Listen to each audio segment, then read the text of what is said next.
அதே போல் L Niño பாதிப்பை எதிர்கொள்றது நம்ம அரசுக்கு வல்லுநர் குழு தெரிவித்திருக்கிறது.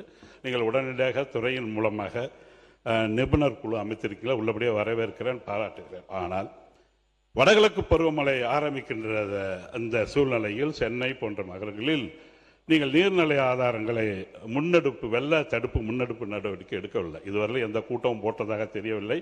அதனால் நீங்கள் அலட்சியமாக இருக்கீங்கன்னு நான் நினைக்கிறேன். நவம்பர் டிசம்பரில் தானே வரப்போகுது புயல் என்று அலட்சியமாக இல்லாமல் துறையின் மூலமாக வடகிழக்கு பருவமழை எதிர்கொள்ள வெள்ளத்தடுப்பு முன்னெச்சரிக்கை நடவடிக்கை எடுக்க வேண்டும் இந்த அரசை கேட்டுக்கொள்கிறேன். அப்புறம் சென்னையில் நீர்நிலை முழுவதும் ஆகாய தாமரைகள் ஏராளமாக இருக்கிறது. இது இல்லைன்னு சொல்ல முடியாது. பேரவை முன்னவர்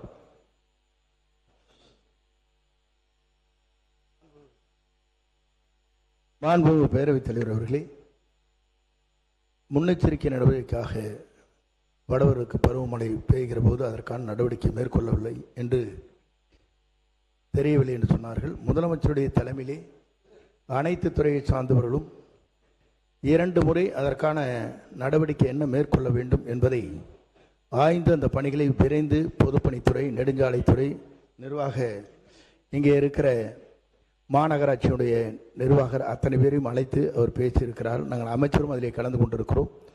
ஆகவே 2 முறை இந்த கூட்டம் நடைபெற்றிருக்கிறது. அதற்காக மக்கள் பொறுத்தவரையிலும் ஒரு உயிர் கூட அங்கே வடகிழக்கு பருவமழை பெய்கிற போது போன முறை இருந்ததைப் போல நிலை வந்துவிடக்கூடாது என்பதிலே அக்கறையாக இருக்கிறார்கள். ஆகவே நம்முடைய தமிழக முதலமைச்சரை பொறுத்தவரையிலும் உடைமைகளுக்கும் உயிருக்கும் முழு பாதுகாப்பு அளிக்கப்பட வேண்டும் என்ற நோக்கத்தோடு இந்த பணிகளை விரைந்து செய்து கொண்டிருக்கிறார் என்பதை நான் இந்த நேரத்தில் தெரிவித்துக் கொள்கிறேன். ஆகவே நீங்கள் அதை பற்றி கவலைப்பட தேவையில்லை. முழு நடவடிக்கை இந்த அரசு மேற்கொள்ளும்.